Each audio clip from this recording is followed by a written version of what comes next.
Service. I'd like to welcome you to the Natural Bridge Battlefield Historic Site. Thank you for enduring the weather. This is probably my fault. I didn't put the form in with the Park Service to tell them I didn't want water to come in, so it could be me. I'm sorry. You're on the south end of the real battlefield.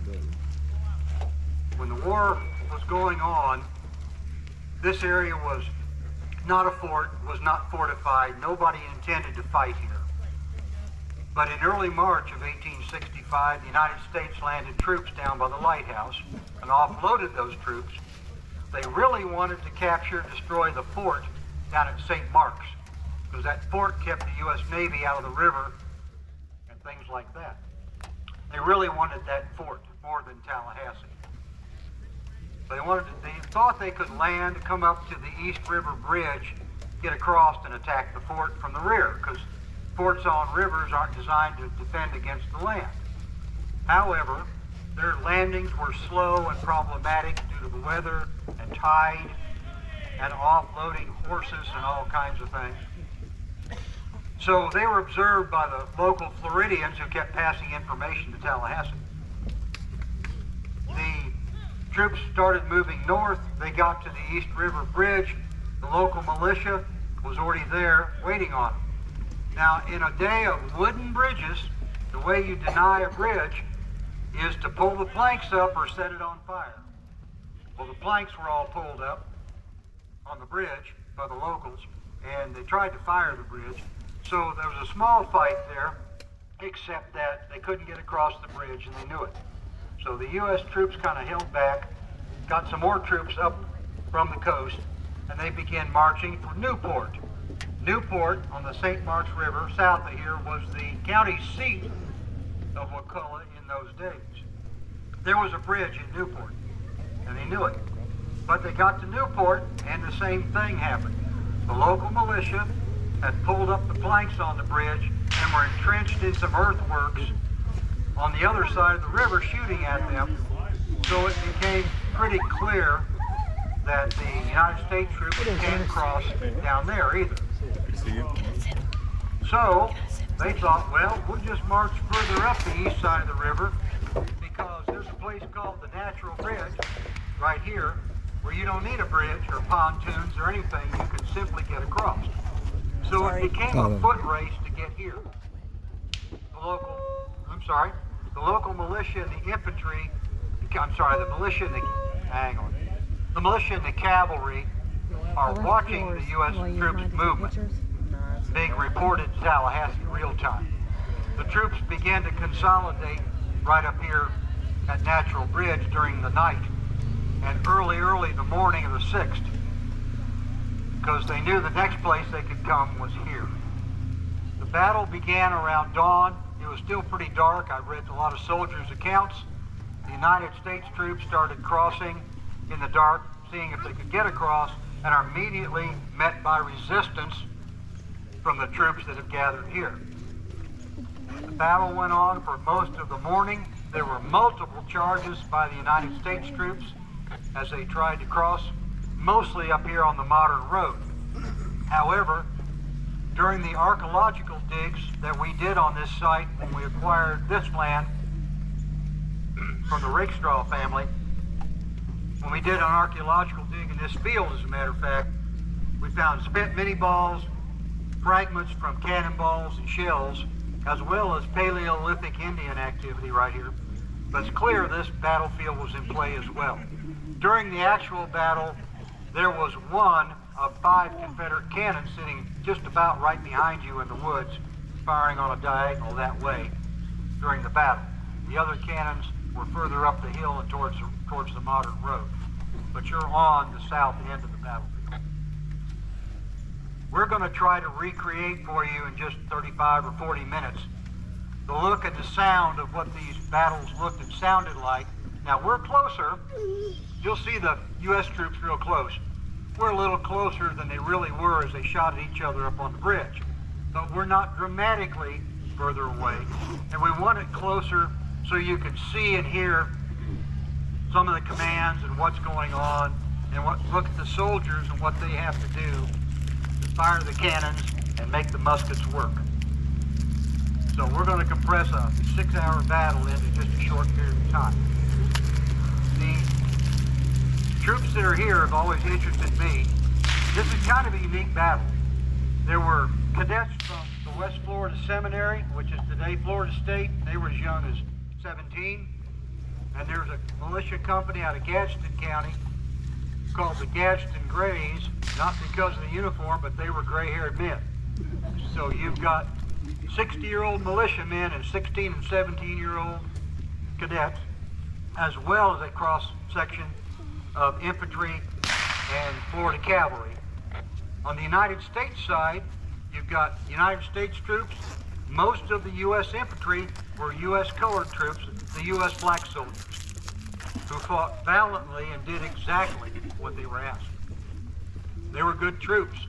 This was just a hard place to get across, the way the line was set and the way we had more cannon over here. The battle went most of the morning. Towards the end of the battle, reinforcements came in. They'd gotten some cavalrymen in Lake City, and they put them on a train without their horses and shipped them by train to Tallahassee. And in Tallahassee, they got on the train and came south, got off the train somewhere around modern-day Woodville, and came here on foot. They got here about mid-battle and reinforced the line. So the day was carried by the Florida troops. The U.S. troops eventually slowly pulled back towards the coast, back through Newport and down to the coast. There was another small fight at the end of the battle when the cavalrymen who got here late were sent across the river bridge down here to see where they went, and they found them. They got shot up when they got on the other side of the river. The U.S. troops were still there waiting on them. After that, the battle just kind of flickered out. But at the time, the battle was important at the time. Nobody knew in March of 1865 that next month in April, General Lee'd be forced to surrender, and that in May, General Taylor would capitulate, and then further out, the units in Texas would capitulate. Nobody knew it was going to end that quickly. So everybody in Florida was heartened by the fact that this battle went the way it went and that Tallahassee was not captured, although most people agree Tallahassee itself was not the primary object of this battle. And there was no fort here. Nobody ever planned to fight here. This just happened because this is where the foot race ended up. So we're going to try to show you, these men are in cotton and wool uniforms, which is correct for this period. The different colors is correct because the coats don't all match, and the pants won't match your coat if they came from a different depot 3 months later. This actually looks correct. You will notice that the U.S. soldiers are pretty evenly in a dark blue coat and sky blue pants. They always look good because they're pretty uniformly outfitted. But if you'll watch the battle, you'll see attacked by infantry, and then they'll be trying to flank me. In the real battle, they were probing through this woods, looking for a place around that natural bridge where the fire wasn't so bad.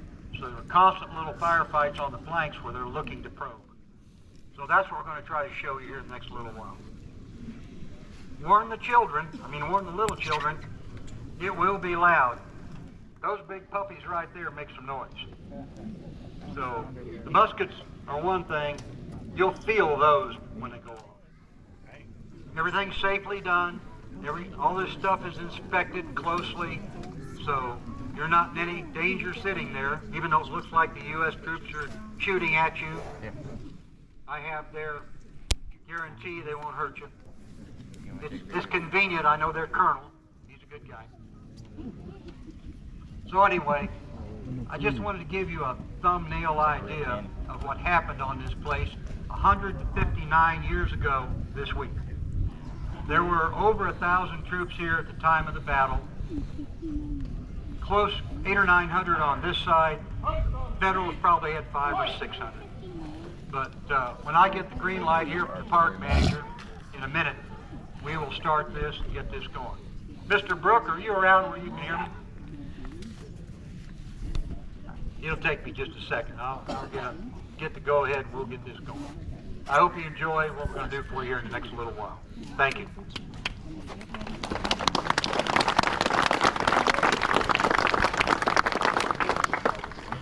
Ignore this non-period communication device I've got. I've got to be able to talk to some people, so ignore that.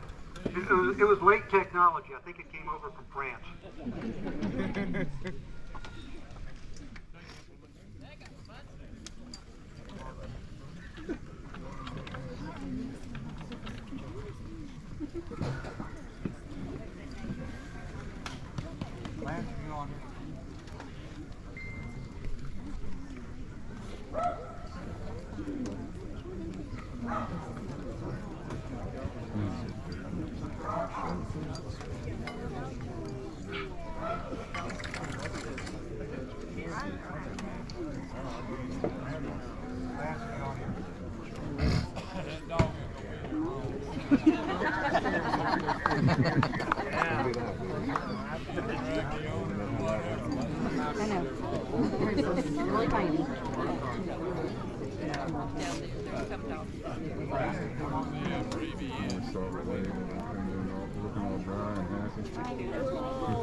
Gonna get a close archer.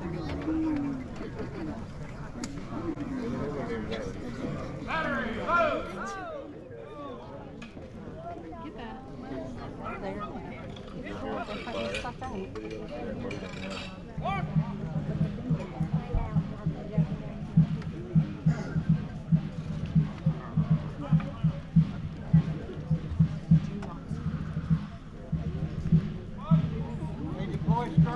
You always put people out in front of you. There's a tripwire to see and hear what's going on.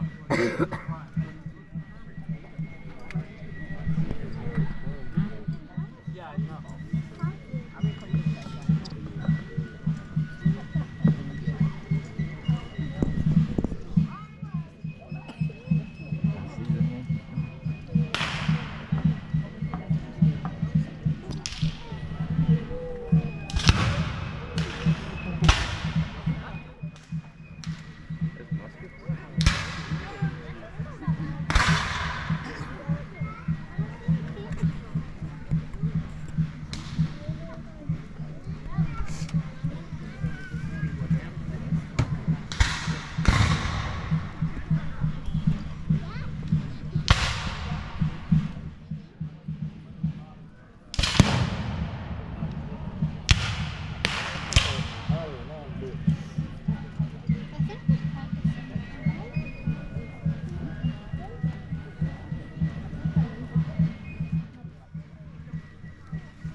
Remember, it's going to be loud.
There it comes.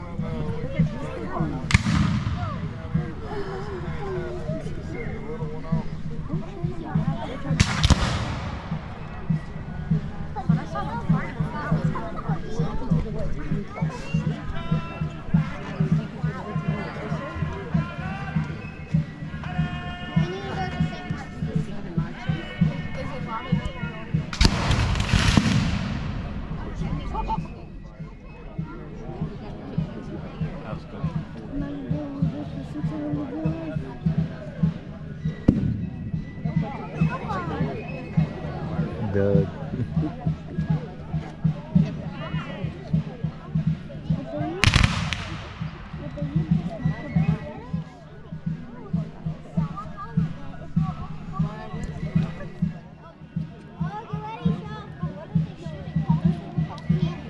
It's not that loud.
for ticks. Mm.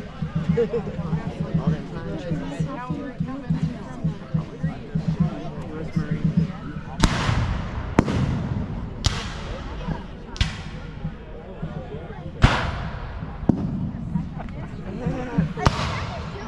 That one, the one with the poo. That one, I think that's a mortar.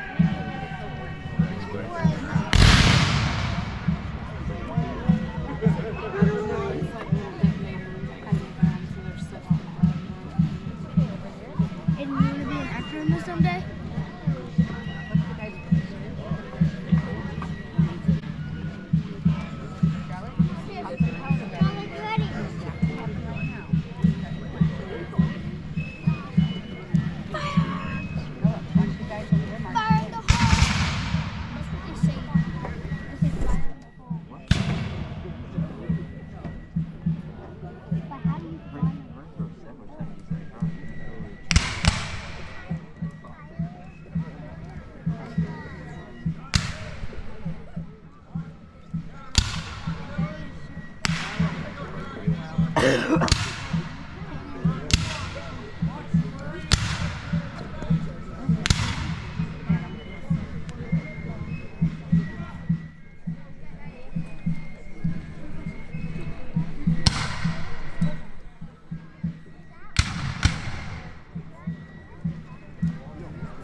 Closer.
Y'all have the same uniform, I think.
For coming today, we're going to turn this over to General Jesse.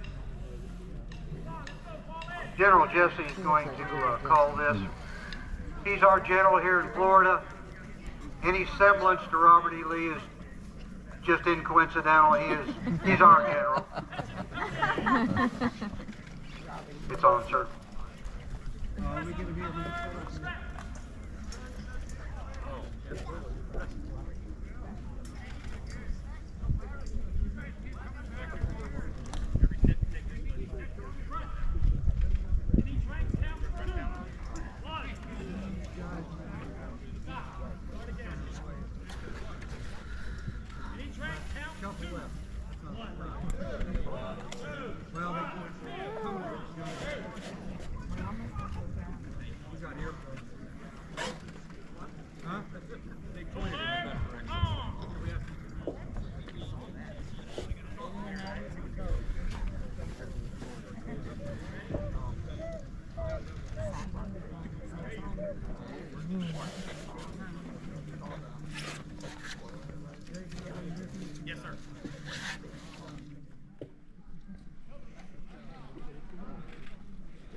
I don't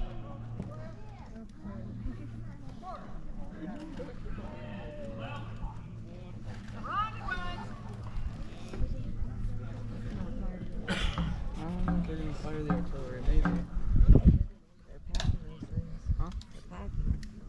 Mm-hmm. It's gonna be so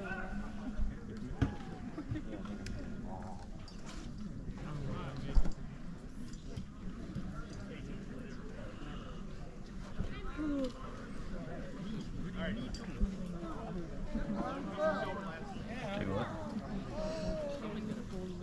Somehow they never quite seem like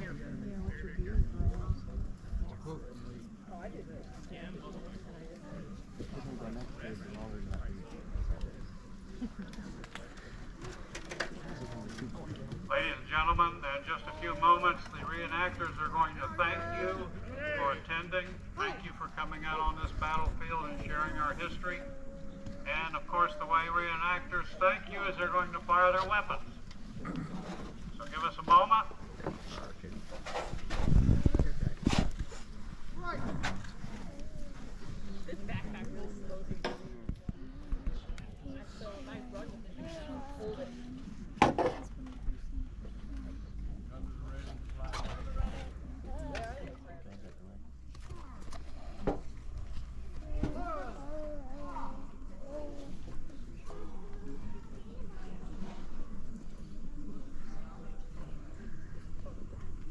Almost ready, General. Their rear company's loading.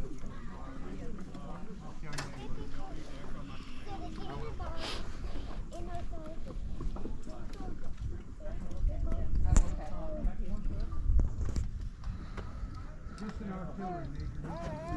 Sorry? This is artillery. Yes, sir. Yes, sir. Yes, sir. I the ranging fire. Colonel Clear, are you ready? thought you had it in your bag. Thank you, sir. General, they're loaded. Oh, they're ready, so. Attention, battalion!